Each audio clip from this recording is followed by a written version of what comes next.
All right, so we are sitting here today with Mr. Bobby Triplet that does almost 1,000 rehabs a month. Is that right? I mean, yeah, ish. Yeah, we're getting there. We're pretty close. 750 a month? Yeah, right around there, between 6 and 750. Yeah. So he only does 700 rehabs a month. That's it. So what I want to do in this show or this video is talk to him about some of the things that he's learned doing 40,000 through Just your about, career. yeah. All right. So let's start this from scratch, Bobby. How the hell did you get into a position where you've done $40,000 rehab? Take me to your origin story. Yeah, so I won't go all the way back to the gleam in my father's eye, but about 10 years ago, a good friend of mine who was the president of Invitation Homes, Florida, Invitation Homes, Blackstone-owned corporation, one of the largest SFRs, he said, hey, this is like 2013. We're struggling. It's a brand new industry, single family rental, at least the institutionalized version of it, right? And he's like, I need a leader. And so I came in and I was working escalations. I was working vendor management. Then I took over turns, rehabs, and maintenance for them. In Tampa at that time, I think we owned about 7,000 doors. Okay. And so I was responsible for all the maintenance on those 7,000 doors. Had a great leader. I thought my 300 doors was pretty cool, but anyway, 700. That was one of the most stressful jobs ever. Yeah. Air conditionings only break on the 4th of July at 6 p.m. when everyone's family's there. You know what I mean? Yeah. That's it. And they all break at the same time, in Florida at least. So I took that role, was there for a couple years and elevated and learned my way through that. Left to go run a large GC firm in Tampa that we had actually parted ways with from Invitation Homes, and they asked me, hey, can you come help us make this right? So it was there for a little while, and then OfferPad had just started about 9 years ago. Okay. And they asked me to help get the renovation division off the ground. So I did. And back then, there were no titles. There were no senior vice presidents or directors or not. It was like we bought 150 homes at auction. They're all some form of in renovation, and they're all going bad. Fix them. Basically, go get them ready. So I had 150 houses over 11 counties on day one. I think I put 40,000 miles in the first year and a half on my brand new truck. And I learned, I could tell you a lot of ways not to rehab a house. You know what I mean? But learned how to do that, and then eventually was able to hire project managers, scale. And then from there, I helped open up almost every single market that OfferPad is in currently, 26 of them. And I've got an incredible team around me. That's the long and the short of it, is I have amazing people. Yeah, that's in any business, in any industry, that's what you need. Yeah. Most people don't realize, and I was in college during the 2008, all of that. Sure. But single family rentals were never like a big institutional asset class. It was just something that mom and pop people 100%. invested in. It wasn't something, I think probably the technology wasn't there. A lot of things that the people, you couldn't scale this on national level. Internet had been around publicly for what? 8-10 years, something like that. So it wasn't an asset class that all the big money was in. All the money was in multifamily. That's because it's easier to replicate. You can put boots on the ground, and you've got 1,100 doors on one property. You know what I mean? So you can keep your maintenance guys and all that stuff. And going to this idea of a scattered site at scale and then institutionalizing it, that was a little bit crazy to think of. But if you ever go back and watch the movie The Big Short, that is boom. That is D-Day when all of a sudden the world of single-family rental changed forever, in my opinion. No, I agree. I watched The Big Short like a long time ago when it came out, before I really understood real estate investing, and I watched it after. And from what I can tell in my research, they did a really good job kind of explaining how it all went down.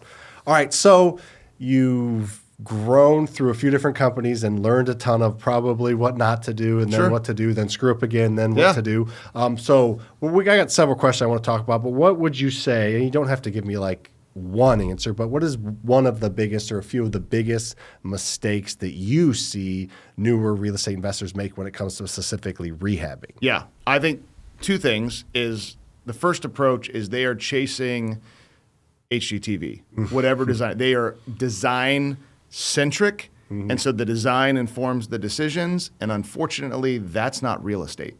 You know, like anybody can spend somebody's money, you know what I mean, and make it look beautiful, but is that at the comp level? Is it insurable? It might look beautiful, but you've got a foundation that won't pass an inspection. Well, you just rearranged the deck chairs on the Titanic. You know what I mean? Yep. So, and wasted a ton of money in the process. So The first one is, I would say, like, when I tell everybody that we talk to this, is know what a win looks like before you step on the field. So if design is informing everything, you're potentially going to overspend on a project that you could have easily dialed back your effort, your headache, your cost, and got the same ROI. So that would be the first one. And then I would say budget is never king. Here's why. Okay.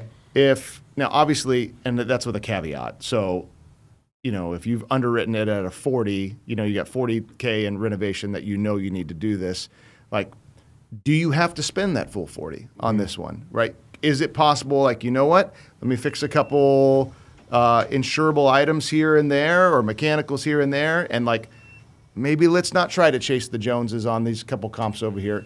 But the other part is if you're chasing after contractors and you're chasing after partners and you're just getting the cheapest person, you 100% are going to get what you pay for. Like I tell people all the time with my project managers, I will never incentivize somebody on budget, whether under or over, because they'll be under if you incentivize them to be under, and they'll be over if you incentivize them to be over. And the only thing that suffers is the project. So focusing more on speed and quality as a first-time flipper, like that is the most important thing. Time is money, right? Your carrying cost, your HOA, your utilities, everything that's considered there. And, if you're just chasing like, the cheapest thing to try to maximize, I had a good buddy who would say you're stepping over dollars to pick up dimes. You know what I mean? 100% of the time. I remember one of my first flips, it was a basement, huge crack across it, a huge horizontal crack. Yeah. Oh. It was repaired properly and a lifetime warranty. It was like a 4-bed, 2-bath. It was already a big house for the neighborhood. But Lucas and I decided, let's rehab the basement. We're going to take pictures, show everything, but this is an eyesore, so let's add another bedroom. Let's do an egress window, add another bathroom, and we added like $50,000 in the basement, and we completely outcomped ourselves. Like we were asking, 20% more than any house in the neighborhood, and that's just not going to sell for that. So over rehabbing or trying to do the HGTV thing that's not real. That's not real rehabbing on HGTV.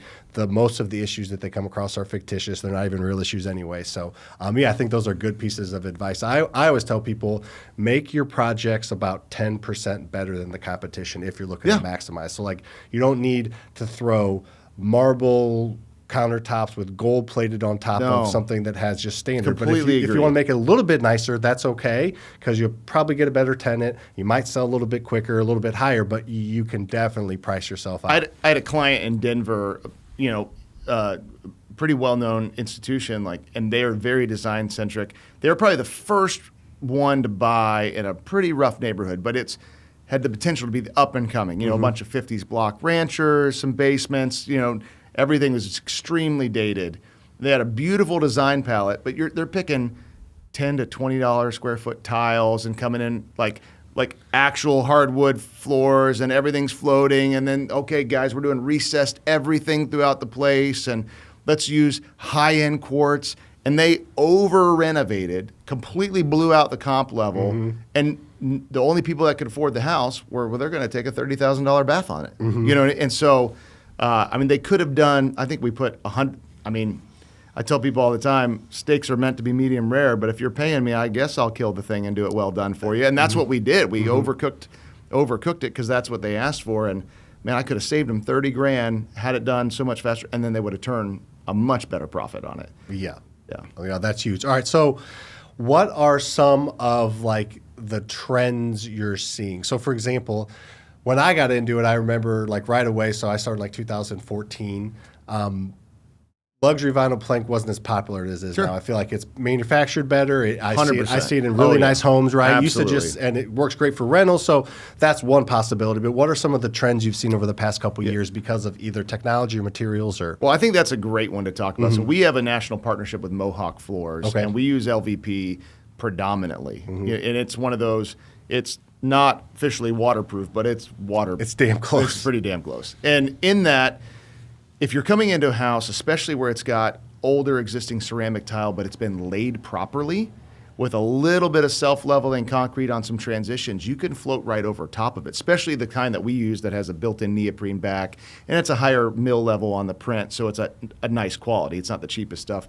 And it's meant to float over top, so now you're not having to rip up all this tile, make a mess, because here's what you never want to do, in my opinion, or not never, but it's just a lot more expensive and hard. You rip up a bunch of ceramic tile, now you have to then completely smooth out that floor, and then you're laying your click and lock. Well, now you're having to pull baseboards because you're going to have a major gap, and it just keeps escalating and escalating and escalating. So trends that we see all over the country, which might not be for like what you want for your house to live in, but especially on the rental side, LVP, a lot of shoe mold is used, especially if you've got higher baseboards and people are trying to maximize cost. Let's maybe not pull those baseboards out, and they're going to come with the shoe mold. I'm probably not putting that in a house that I live in from like a design size, but from on a rental, it's very cost effective to do that. We're seeing, probably when 16 through 21, it was gray and white, gray and white, gray and white. We're seeing a lot more trend on the slightly muted white walls, and leaving some of the more natural tones that are there. We don't do like a one size fits all. We have like a gray and a white and a tan scheme, and all of our cabinets and countertops and floors and paints, they interact there. But more often than not, like white is the way to go. So we're saying away from gray, the gray's a little I mean, the grays are still there. Yeah. Or like a grayish. You know what I mean? What I think is silly is, we've seen people in the space and even some competitors of ours and some colleagues of ours where, hey, this is our agreeable gray color, and I'm putting it in and everything. Well, that doesn't make sense when you're keeping terracotta tile in Las Vegas, or you've got, light wood honey oak tones in Indianapolis. It looks disjointed. Yeah. So going in with a white as opposed to more what I would say like the 08s to the 14s were a lot of beige. The white is the new beige. We see a lot of that. And coming in, black fixtures, white walls, and then you could still get like the walnut colors out of woods there. Yeah, no, I like that. That's exactly what I was looking for. What kind of real estate is so vast, and so there's not like one thing that's done, but there's tends to be kind of trends in how things go. Like what we do, and I'm curious your take on this. I'm sure it makes sense to you, but if there's hardwood floor and we keep it, especially in a rental, we go ahead and just do the natural, so it's easier to patch as opposed to trying to match the stain and things like that. So there's little tips and tricks like that I think can really help, and especially if that kind of more natural look is potentially coming back. You're not going to design your flips and your rentals the exact same. No. But it's kind of nice if your rentals aren't like super like old style, if they're somewhat, keeping up with the trends. Yeah, and even like we will still occasionally put beige on walls if it makes sense for that type of property. If we haven't gutted a house, but yet we're keeping the cherry woods, you know what I mean? And you've got a Santa Cecilia or something in there, and we were just doing a turn on this house. Well, then it makes sense because then somebody will still appreciate that house. But if I'm flipping it, I'm probably ripping out the cherry woods. I'm going to come in with either a Dallas white on a granite or like a Calcutta, quartz on the top, and then I want whites and then maybe gray bases. We've seen a lot of that. On the design side, people are going, navy bases and hunter green bases on your cabinets. Some of that. But that is like, I want to caution people to doing that on a flip, because that's a great style pattern for you to live in. You want to appeal to the most people people possible. And not everybody's got great style, or they have great style, they just don't have great furniture to match it. And so now they're seeing this like very modern aesthetic with a very dated furniture palette, and it's going to look weird. And so then now they're thinking about, well, how many more tens of thousands of dollars do I have to spend to make this feel like home? Yeah, it's one of those things where if you're doing it for you and you want something cool, unique, great. But if you're renting it or selling it, simple, like 3-2, 1,500 square foot out, and floor set, that's perfect. That's what we want for our flips and our rentals. Speaking of that, how do you differentiate flips and rentals as far as what you do to rehab? Like, are there certain things you do or don't do in certain? Yeah, absolutely. I call them repair, replace guidelines. Okay. And so we have a couple clients. So OfferPad, who I work for, we buy, renovate, and sell homes. So we don't hold any. Invitation Homes, who I came from, we bought, renovated, and rented out. And so I have a number of clients that are what we call SFR, in case you don't know all the TLAs, 3-letter acronyms, right? WTF. Yeah, exactly. Single family rentals, like when we're renovating for them, in my opinion, I think the recipe for success is reducing maintenance costs and increasing customer satisfaction. You might choose to replace more at the initial rehab than necessarily on a flip. For instance, right? Your roof's got 5 years of usable life. It passes FHA guidelines. There's no leaks. There's no holes, but it's just a dated roof. If I'm flipping that house, I'm going to probably not replace that roof, right? I'd rather put my money into put a new water heater, or let's put in some LVP. Let's bring the cosmetic value up if the mechanics are sound and still within guidelines.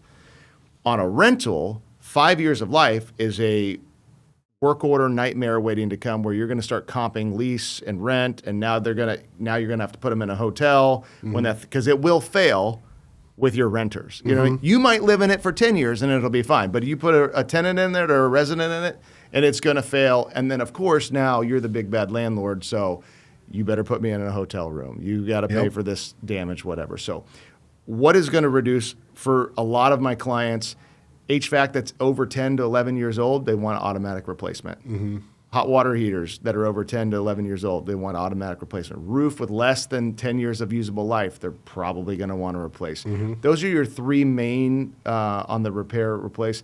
Cabinets and countertops are going to be a little bit subjected because they might not want to do a full cosmetic gut. You know what I mean? But you think about this, I mean, a 2000 built home, which when I got into this industry, that's what everyone was trying to get. Built in the 2000s. That's a 25-year-old home now. That's wild to think about. I used to think 1980s and beyond was great. Now it's like that's kind of old. Yeah, it's what I mean. We do a lot of aged inventory, but the majority of like the institutional SFRs, it's 99 or newer is the buy box. Is that okay? Typically, you're in St. Louis, so I'm sure you do a decent amount of those 50s, 60s. Oh yeah, we have a ton of those. Yeah.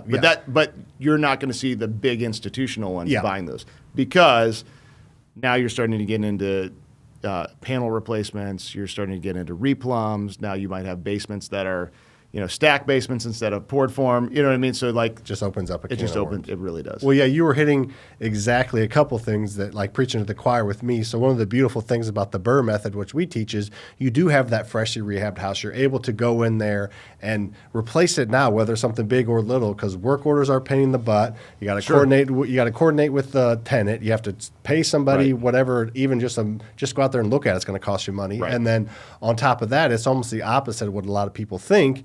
When you're going to make your flips nice, but you're going to not make your rentals nicer maybe, but make them more solid, more bulletproof. Right. I always say we want to clean when tenants move out, not replace. Right, if you possible. clean luxury vinyl plank, you replace tile, or you replace carpet. Absolutely. So that's the, maybe costs a little bit more money right now, but you have a higher chance of getting it back on the refinance. It might, you might be able to pull a little more cash out to cover part or all of that roof, as opposed to 6 years from now, $6,000 roof's coming out of my cash flow, and rentals in St. Louis, I didn't make $6,000 on that in 6 years probably. Maybe, but there's my whole cash flow unless I want to come out of pocket. So getting ahead of those things so that you have a couple maintenance calls a year it's the difference between like kind of treading water and actually cash flow. 100% agree. And something you said on the flooring, we try to encourage every one of our clients that are in SFR, absolutely eliminate carpet. A lot of them will keep it on the stairs for like liability purposes. I can see that, though you're going to replace it because it's going to, especially the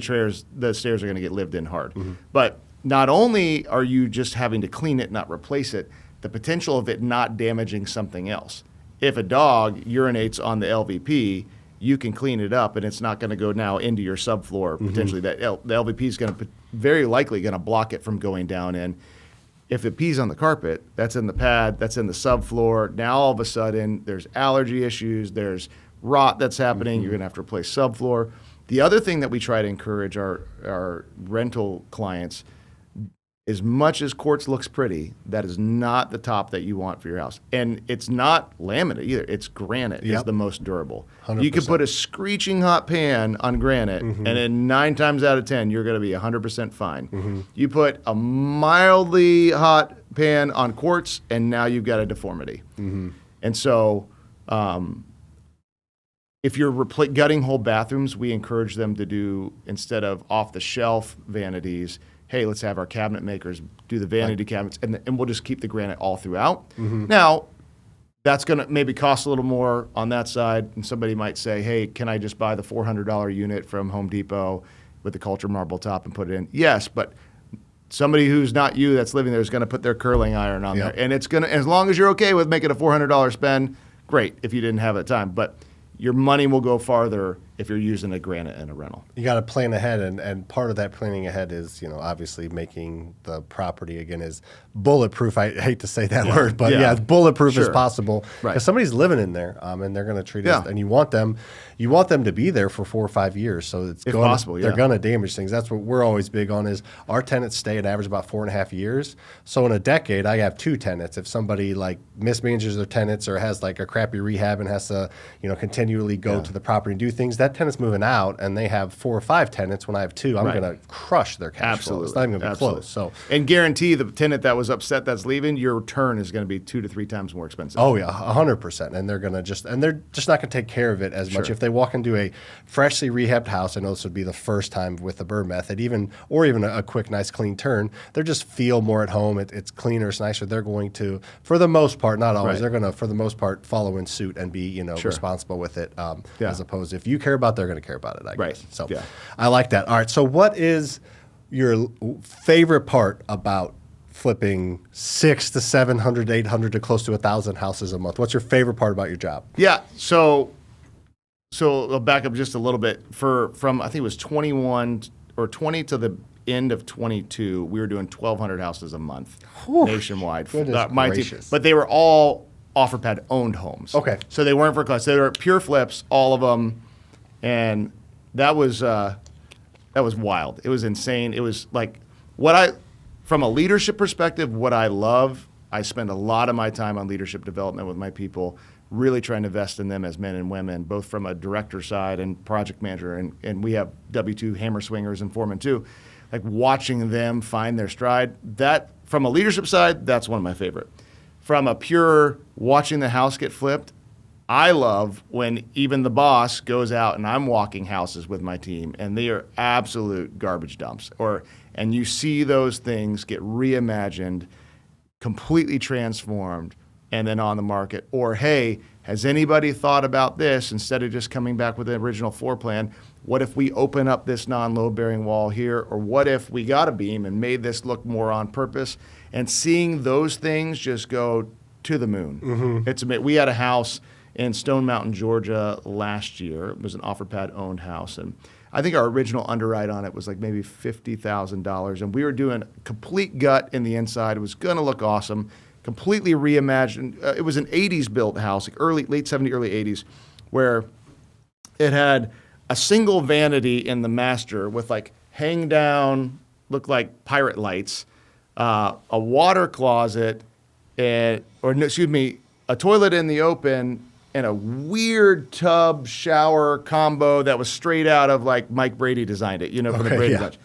And instead of just ripping out the fixtures and coming back in with new ones, like my project manager's like, hey boss, have you thought about this? Let's take this linen closet, turn that into a water closet for the toilet. We could do built-ins along the side, let's go with a double vanity here. Let's shrink the tub and make it a really pretty standalone shower. All of a sudden, that house starts looking, like it was on purpose. But what was crazy is we didn't, in the budget, we were originally going to roll the dice on the exterior paint. And when you're underwriting from pictures and, all this kind of stuff, you're not necessarily getting a real good sense of the neighborhood. So I had a chance to walk. My project manager, I was in town for some clients, and my project manager's like, I really want you to see how this is coming. So I'm walking the house, super proud, attaboy. There's 10 guys on site swinging hammers. That's what I love to see, right? Yeah, you like to see action. And then I get out front, and I'm looking down this neighborhood. I mean, everything's almost acre lots, huge mature trees, beautiful school districts, and this house has been flipped. I mean, really done nicely. This one is completely remodeled. This one's remodeled. We're the ugliest house on the block. And I'm like, guys, so I'm calling some of our acquisition team. How much can we push value if I do X, Y, and Z in the exterior, as opposed to we were just trimming trees and pressure washing and some mulch. So We decided to do a full paint. We redid shutters, put a new front door, and did a little bit of light landscaping. And now we fit within the neighborhood that had been completely remodeled. Mm-hmm. And this was what I would call a full cosmetic gut. That was a big one. It was multiple offers within 2 days, Mm-hmm. Over asking price, even in a high interest rate market, because of the neighborhood was so sought, desirable. And now it looked like this house belonged here. Mm-hmm. I love seeing that Oh, stuff. yeah. And I'm the guy that I'm taking the pictures and I'm sending them to my bosses and I'm sending them around the country. Like, look at what these guys did. That part to me, that's probably my favorite part to see, the transformation. What I would call the standard, which is paint, carpet, and appliances, like, those are fine. And I'm glad that we do them faster than anybody, but that does not get me excited. Not you know as what I mean? fun, yeah. Yeah. I mean, it pays the bill, so I'm excited you that gotta way. do it, You know what I yeah. mean? But what I love is seeing the big total transformations. No, yeah, that's fun. I think you guys, it sounds like, obviously do things the right way. I know there's some like iBuyers or funds more than that have come into St. Louis and they buy a house and we know they buy it or we sell it to them and then just sits vacant for 6 months. Right. And yeah, so you got to obviously turn them. I know they have a lot of money, but some of these people come in and they just hit their quota of houses or how many millions they need to spend and boom, they're out and they got to figure it out later. So it sounds like you guys don't do that. So what is your least favorite part about your job? My least favorite, I think my biggest, spending money twice is Yeah, my least that can favorite be part. frustrating, Like, yeah. I have we hire people all the time when people are interviewing to work for us. So like, I've got two things. It's ownership and give a shit. And if you don't like the 4-letter word, I'll say stewardship. You know what I mean? We're good with either one. Ownership and give a shit. Like, that's what we talk about. And so when I see projects go sideways because someone didn't own the process on this or went out of order on a process or then got their skis out in front of them, was just trying to go too fast and trying to do it right. Like, that's stewardship is a really big deal to me. It's not just my money. It's our stockholders' money. It's our clients' money. Like, and eventually it's my money because I like keep, I like keep cashing paychecks. You know what I mean? And so that is probably one of my least from like a operational side. I'm gonna say cat houses are my least second. Like the amount, there's a smell that I have. It's like ingrained It's right never here. going anywhere. I'll never forget as long as I live, Sam. Like, so it was a Tampa house. We're in a golf course community, and this is like I was like late 80s, early 90s, but it's beautiful. You're driving this, I'm like, all right, we bought in here. Thank God, because I'm used to some rough spots. And I got 65K, man, what can I do to this? And then I pull up to this house, and I had the neighbor jump out of it. Like, I'm getting out of my truck, and he comes up, he's like, what are you doing? I said, I'm walking into this house. It's like, we own this house. I'm going to go right scope. He's like, no, you're not. And I'm like, excuse me? Like, yes, we are. He's like, not if you don't want to burn all your clothes when you're done. I'm like, what are you talking about? He's like, yeah, they took out 65 cats from that house last week. And the guy had been living in there for 10 years. And it was clearly the only dump house in the whole area. And like all the neighbors started coming out like, my kids have fleas in their houses from these, like they still fighting it. Oh, God. I end up heeding the warning of the neighbor because he's like, your locksmith lost his lunch yesterday when he rekeyed this house for you. Did he not tell you? And I'm like, no, nobody told me. So I end up at Home Depot, Tyvek suit, gas mask. I'm taping off all my seams, and I'm walking into this out, and my Tyvek suit was covered in fleas within 5 minutes of walking through. I mean, cat excrement everywhere. We ended up like having to literally remove every stitch of sheetrock in this house. Like Breaking Bad making meth Oh in there. my gosh! And we've had those houses too. Oh my gosh! Sounds like it might be worse. It was there's like I could still smell it. And that was like 8 years ago. It was. I thank God I don't like. I'm not doing that as much personally anymore, but I have definitely earned my stripes. Yeah.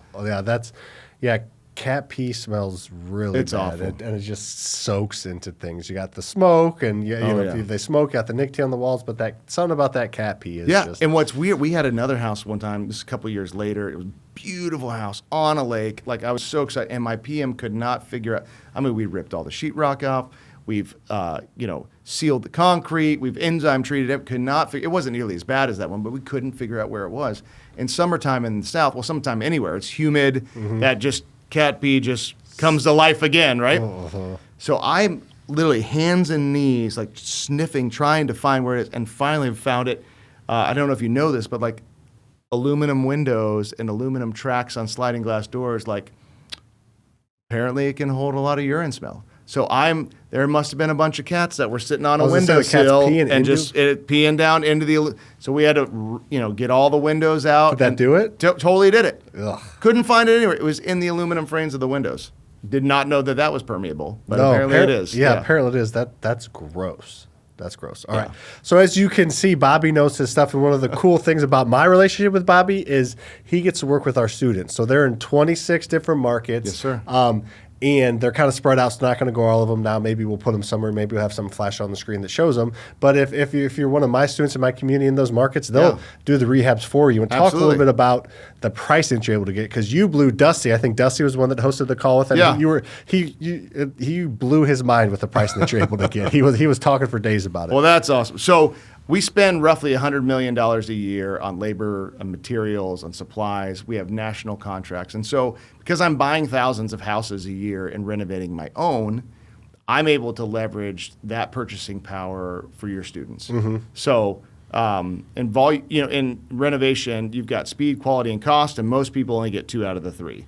I get kind of 2.5 out of the 3 because volume gives me that ability. So in that, it works pretty simple. We're passing on our national programs, our national pricing, kind of like a wholesale plus, if you want to think about it. I'll use just this number because I'm from Tampa. Like my paint price today to do walls, trim, ceiling, doors, labor, material, tax tag, title out the door is $1.88 a square, right? Mm-hmm. And I've got people beating down the door to help me do that. Mm-hmm. The average retail price in Tampa is between $3 and $5 a square foot. If you go to Angie's List or somebody on Craigslist, and you might still be supplying the material, and it might not be crazy good quality. It sure. might, but it might. It could be, yeah. But and so for us, we're taking vendors. I've got about 1,500 subcontractors, trades, and specialty vendors that are onboarded, all licensed, bonded, and insured around the country. So they're already doing my jobs anyway. I'm taking your students' homes. Mm-hmm. I'm literally plugging them in my machine with my pricing that I've already dictated to my subs, then they've agreed to do. And then we're putting your house through our machine. Our project managers are writing the scope of work. They're overseeing it. So your students should not be, if we're doing having to manage that project at all. We're paying for the materials. We're paying all the subs. We're helping pull whatever permits in whatever cities need them. And then when we turn it over to you, it's market ready. It's cleaned, landscape's done, everything that you paid for is done. And we're pretty fast at what we do. Mm-hmm. Some markets even faster than others. The ones that don't have occupancy inspections, like the great city of St. Louis does. Mm-hmm. But that's how we turn it right over to your students. It's pretty simple. We have national programs like PPG Paints. I was meeting with them earlier today. So all of our paints across the country are more discounted than you could get if you went into PPG Paints and got that paint, the same product, just because I'm buying it in bulk. Right? Oh, yeah. And say that Mohawk floors. I exclusively put Mohawk floors throughout the country, both the LVP and the carpet. So what I can get that for at a volume, I'm passing those savings on to your students as well. Yeah, so it's just the volume, the experience, and everything you get. So if you're not in the community, you should probably give the community just for the hookup more than anything. Awesome. So any big tips or tricks or any trends you see moving forward or anything? You just more of single family homes you think they're going to be? I'm talking as more of a industry wide, like real estate investing. Yeah. Do you see it becoming even a bigger asset class? Do you think people have kind of spent their wad? Where do you see the future? No, I think right now with rates being where they're at, and there's an insane amount of hope in the institutional single family industry right now that rates will come down. Mm-hmm. There's you're talking Fed's funds, or we're talking this current administration has a lot of real estate background. Mm-hmm. You know what I mean? So, and we know what we're all hopeful where that's going to go. Mm-hmm. But one constant buzzword I'm hearing no matter what conference I'm speaking at or what client I'm with is affordable housing. Mm-hmm. So we have a couple clients that do a lot of Section 8 here in St. Louis and in 4 or 5 other of our markets. That's a whole different ballgame. It's a whole different way of approaching it, but they're trying to do good quality Section 8 homes because the statistics are the average lifespan of a Section 8 tenant is 7 years. Okay. So, and that is voucher-based, so it's coming from the government, right? And as long as you're meeting these Section 8 requirements, from the property and then from the property management of it. Like, your turnovers are next to nothing. And you're not necessarily having to come in with the quartz or the granites or trying to compete with Invitation Homes or American Homes for Rent or Tricon or whoever. You're competing more with the demand. And what's crazy, the stats that were found, like, there are more vouchers than there are Section 8 homes available. So you want the supply if there's a lot of demand, if you want to be profitable and have a good business model. And the tenant is not the one paying. It's coming direct from the government there. So it's on time, it's on. So that's a big buzzword right now that we're hearing. That's exactly what I was looking for. Yeah, or not that specific thing, but that type of tip. Because, it's affordable housing is tough. It's with inflation and the cost of, not everybody can do things the cost you can. It just costs go up. And I think labor is the number one contributor to inflation. So that goes up. So it's never, you can't build something now like you could in 1980 or 1990 or 2000. So that's going to continue to outweigh probably what people can pay. So getting some of that lower cost, affordable, subsidized housing, I could see that being a huge thing going forward. Well, I know a lot of our clients, they're going in and they're buying very dated, like 30s and 40s build homes that are in rough shape, and they're putting 30 to 40K into it. Not necessarily to be like a massive cosmetic upgrade, but like, hey, let's put a new panel, let's put a new roof, let's put a new HVAC, and let's come in with some decent appliances. They don't even have to be brand new, you know what I mean? And let's clean up the existing kitchen and put a fresh coat of paint on the wall. And they're more than maximizing. Yeah. Because you're getting paid, as I understand it, like based on how many bedrooms, how many baths that are in there. And so, hey, let's finish out this basement and put an egress. Whereas on a regular flip, honestly, I'm telling you not to fix a basement. Yeah, like we did. We shouldn't have done. Let somebody else envision that. Just get it a good, clean, blank slate. You know. 100%. No, that's a huge tip. Awesome. All right, man. Well, I appreciate you stopping by. This was awesome. Hopefully you learned a little bit. If you did, like and subscribe, and tell Bobby how handsome you think he is. Oh, come on, man. Only my mom says that. So perfect. Thanks, bud.